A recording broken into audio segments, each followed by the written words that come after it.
एक तरफ कोरोना के केसेस कम हो रहे हैं और दूसरी तरफ मच्छरों ने अपना साजो सामान खोलना शुरू कर दिया है। आपको अपने इर्द गिर्द ऑफिस में, घर में और दोस्तों में मलेरिया और डेंगू के केसेस में इजाफा नज़र आ रहा होगा और इसकी खबरें भी बढ़ती जा रही हैं।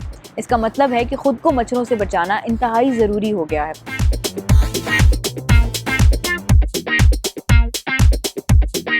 सैयदती मैगजीन की एक रिपोर्ट में कुछ ऐसी जड़ी बूटियों के बारे में बताया गया है कि अगर वो आपके घर में मौजूद हों तो वो मच्छरों को घर से बाहर निकलने पर मजबूर कर सकती हैं। तुलसी वो ऐसा पौधा है जिसकी खुशबू बहुत तेज़ होती है। अगर इसके पत्तों को घर में मौजूद खिड़कियों, दरवाज़ों और बालकनी वगैरह पे बिछा दिया जाए तो ये घर में मच्छर दाखिल नहीं होने देते। अक्सर लोग अपने घर में पुदीना लगाते हैं क्योंकि ये किचन में खाना बनाने के दौरान बहुत ज़्यादा इस्तेमाल होता है और पुदीने की खुशबू हवा में बहुत जल्दी फैल जाती है, जिसकी वजह से घर में मच्छर नहीं दाखिल होते। फिर बात करते हैं तीसरे और इम्पॉर्टेंट जड़ी बूटी और पौधे की, जो है लेवेंडर का पौधा। लेवेंडर का पौधा ना तो सिर्फ घर की सजावट में इजाफा करता है बल्कि एज एन एयर फ्रेशनर भी काम करता है। और तीसरा बड़ा फ़ायदा कि मच्छरों को घर से बाहर निकलने पर मजबूर कर देता है। ये तो थी वो सारी जड़ी बूटियाँ जिन्हें घर में रखने से आप खुद को और अपने घर को मच्छरों से बचा सकते हैं।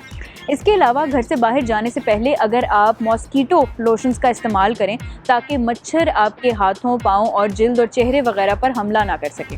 और बहुत से लोग घरों में मच्छरदानियों का इस्तेमाल भी करते हैं।